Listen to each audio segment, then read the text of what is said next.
સુજલામ સુફલામ જળ અભિયાન 2026 હેઠળ ટુંડાલી ગામમાં ચાલી રહેલી તળાવ ઊંડું કરવાની કામગીરી વિવાદમાં આવતા સરપંચે આક્ષેપોની નકારી સ્પષ્ટતા કરી। રોહિતભાઈ ગંગારામ ટુંડાલી ગામ પંચાયત સરપંચ સાહેબ, અમને રાત્રે કોન્ટ્રાક્ટર જે તળાવનો પ્રશ્ન હતો એ રાત્રે એમને 11 થી 12 વાગે ફોન કરેલો,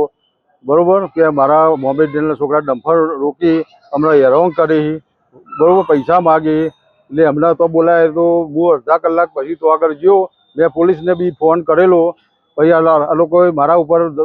કોરે મોર 25-30 મોણસનું ટોળું એ લોકોએ મને ઘેરી લીધું, મને હથિયાર સાથે ઘેરી લીધો અને મને એમ કીધું બોલો કે સરપંચ તમે પૈસા લીધા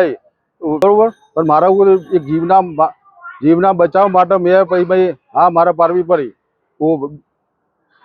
દુલો લાદીન અને પેલો એક લાલો દાઉદ મજબૂત, શાહરુખ ખાન, અકબર ખાન, ઇરફાન ખાન, જોઈ ખાન, સાહિલ ખાન મજબૂત, આजिम इमरान खान,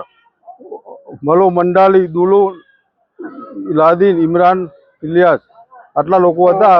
ટુંડાલી ગામના સરપંચ રોહિતભાઈ પટેલે પ્રતિક્રિયા આપતા જણાવ્યું કે ગામના વિકાસના કામોને રોકવા અને મારી છબીને ખરાબ કરવા માટે ખોટા આક્ષેપો કરવામાં આવી રહ્યા છે। 30 વર્ષ બાદ ગામમાં સરપંચ બન્યા હોવાથી કેટલાક લોકો રાજકીય દ્વેષ